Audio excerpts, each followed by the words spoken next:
هاي يا جماعة، ازيكم عاملين ايه؟ انا مش فاكرة دي الابيسود الكام من فقرة الجامد والاجمل، ولكن انا عارفة ان فقرة الجامد والاجمد بقالها شوية نايمة معانا، فاحنا جينا النهاردة نصحصح ونتكلم تاني. ازيكم عاملين ايه؟ يا رب تكونوا كويسين. النهاردة هنتكلم عن منتجين داخلين معانا في فقرة الجامد والاجمد. ليه ده احلى من ده، وليه لو هجيب نستخدم ده ما نستخدمش ده. ومش عايز اطول عليك، ويلا بينا مع بعض نعرف ايه هم. النهارده هتكلم عن نوعين جل للشعر.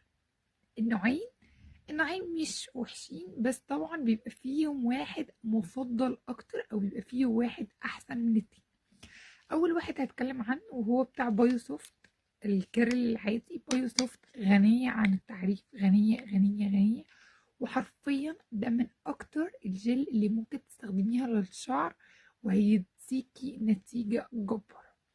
الجل التاني، وده انا حاولت اجيب حاجة بديلة شوية تبقى ارخص من ان احنا نجيب حاجة اعلى شوية، بس حسيت ان الموضوع لا، خلينا في اللي احنا عارفينه على الاقل. مجربينه وحلو، غالي شوية بس يستاهل كل ربع جنيه انتي بترمي فيه. النوع التاني اللي انا جبت بتاع بومباستيك ده. انا كنت بقول لحد عادي انا عايزه جل كذا، قال لي بتاع بومباستيك ده جامد مش عارف ايه فانا جبت بومباستيك ده كان عامل حوالي 30 35 جنيه. انا بس حاولت اوفر لكم بديل رخيص شويه بدل البديل الغالي، علشان انتوا عارفين ان احنا بنحاول دايما نوفر بدايل للمنتجات الغاليه. بس الصراحه انا متوفقتش خالص في الحوار ده، ولا لا لا لا، وحش قوي، محدش يجيبه، وحش جدا جدا جدا.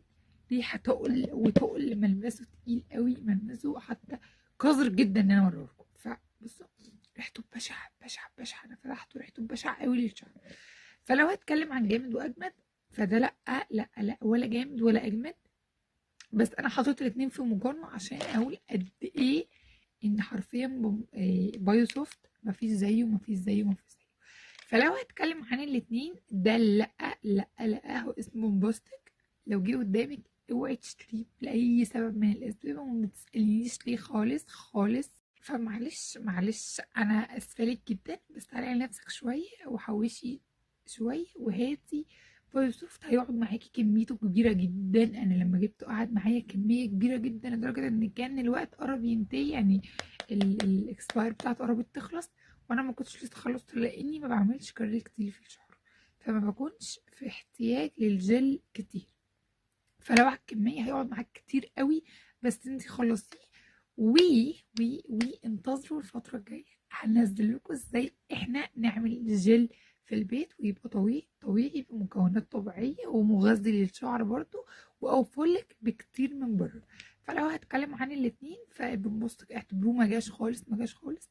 هو بالنسبة لي افضل جل لغاية دلوقتي ممكن تستخدميه للشعر، هو بتاع بايو سوفت اللي عليه البنوتة الجميلة الحلوة دي. وانا خلصت الفيديو، اشوفكم في فيديو تاني وجديد.